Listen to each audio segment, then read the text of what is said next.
তাকে সাজানো সারি সারি বই, গায়ে জমে আছে ধুলোর আস্তরণ। এসব তাকে বসতি গড়েছে উইপোকা আর ইঁদুর। মানুষের স্পর্শ নেই, তাই পোকার আধিপত্য যেন শুধুই বাস্তবতা। ফলে গল্প, কবিতা আর ইতিহাস দর্শনের এক একটি শব্দ যেন প্রতিনিয়তই পোকার খাদ্যে পরিণত হচ্ছে।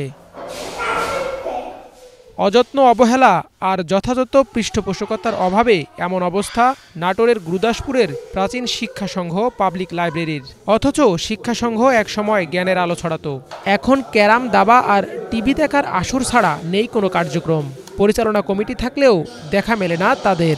শিক্ষা সংঘ চালু হওয়ার পর থেকে আমরা এখানে বসে নিয়মিত, বিশেষ করে আমরা দাবা খেলে একটু নেশা আছে, দাবা খেলে পর সন্ধ্যার পর একটু এখানে এসে বিনোদন নিয়ে এই শিক্ষা সংঘটাকে যেন আরও সুপ্রতিষ্ঠিত করে শিক্ষা, এখান থেকে যেন শিক্ষার আলো চারিদিকে ছড়িয়ে পড়ে এবং খেলাধুলাকে বিকশিত হয়। একদিন বন্ধ ছিল, এখন আমরা আসি, খেলাধুলা করতেছি, দাবা খেলতেছি, ক্যারাম খেলতেছি, অবসর কাটতেছে।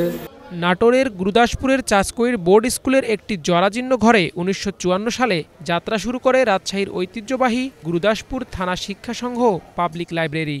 আলোর এ যাত্রার শুরুটা চলনবিলের কৃতি সন্তান অধ্যাপক এম এ হামিদের হাত ধরে হলেও পরে সেপাতুল্লাহ তালুকদারের দানের 1.5 বিঘা জমিতে নির্মাণ করা হয় পাকা ভবন, যার ভিত্তিপ্রস্তর স্থাপন করেছিলেন রাজশাহীর তৎকালীন জেলা প্রশাসক কাজী মোখলেসুর রহমান।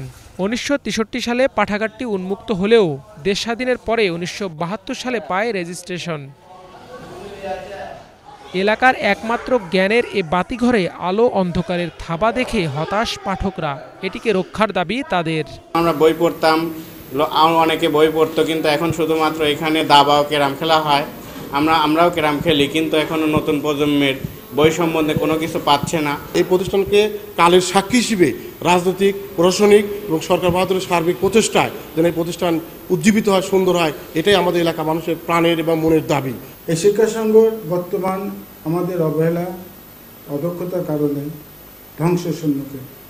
এই প্রতিষ্ঠানকে পুনর্জীবিত যদি করা যায়, আধুনিকায়ন যদি করা যায়, তাহলে এই সুফল এই অঞ্চলের চলনবিলবাসী প্রত্যক্ষভাবে সহায়তা পাবে। তবে নিয়মিত খেলাধুলা আর বিনোদনের কার্যক্রম চলমান থাকলেও পাঠাগারে পড়াশোনার ব্যবস্থাপনায় অর্থনৈতিক সংকটের দাবি পরিচালনা কমিটির। মেয়র মহোদয়ের সঙ্গে পরামর্শ করে 2022 ফেব্রুয়ারিতে দায়িত্ব নেওয়ার পরে আমার নিজের ব্যক্তিগত ফান্ড থেকে শিক্ষা সংঘ সংস্কার করি।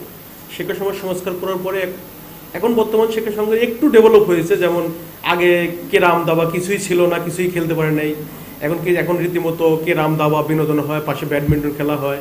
এর পাশাপাশি শিক্ষা সংঘের মূল সেটা হচ্ছে পাঠাগার সেকশনটা বর্তমান শিক্ষা সংঘের কোনো আর্থিক ফান্ড নেই।